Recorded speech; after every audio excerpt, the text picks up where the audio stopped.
อันนี้แมนยูบานคำสวาดเด้อนี่เด้อใกล้สถานีรถไฟลาวไถสถานีหลังจากออกจากสถานีมาทางข้างนี้จะมีการปลูกฝังอยู่อันนี้เป็นอ่าการทำมาหากินแบบสาวไร่สาวสวนปกติคือเก่างามลายธรรมศาสตร์แบบนี้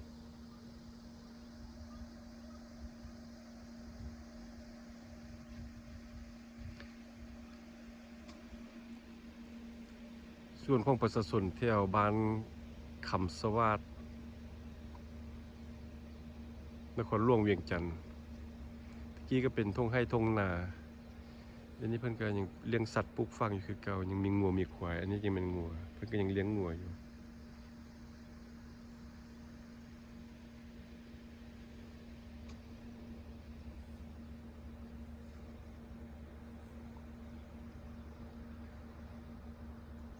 เบิ่งยังเป็นธรรมศาสตร์อยู่แถวนี้นี่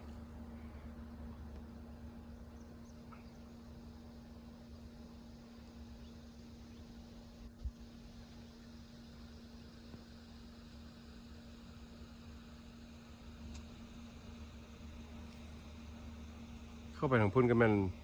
ทางรถไฟแล้ว เลี้ยวไปทางพุ่นก็สิไปไถอันนี้ยังมันทุ่งนาอยู่นี่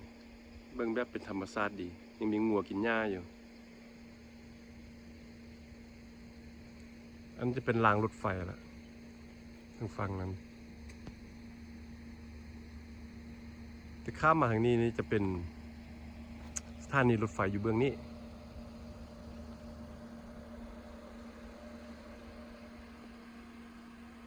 เป็นสถานีรถไฟอันนี้มันวงเวียนที่ว่าเข้ามาจะเข้า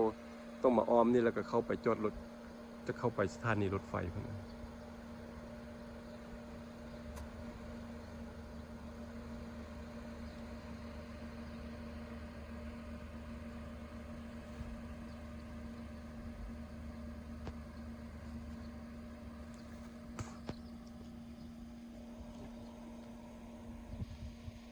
แถวอ้อม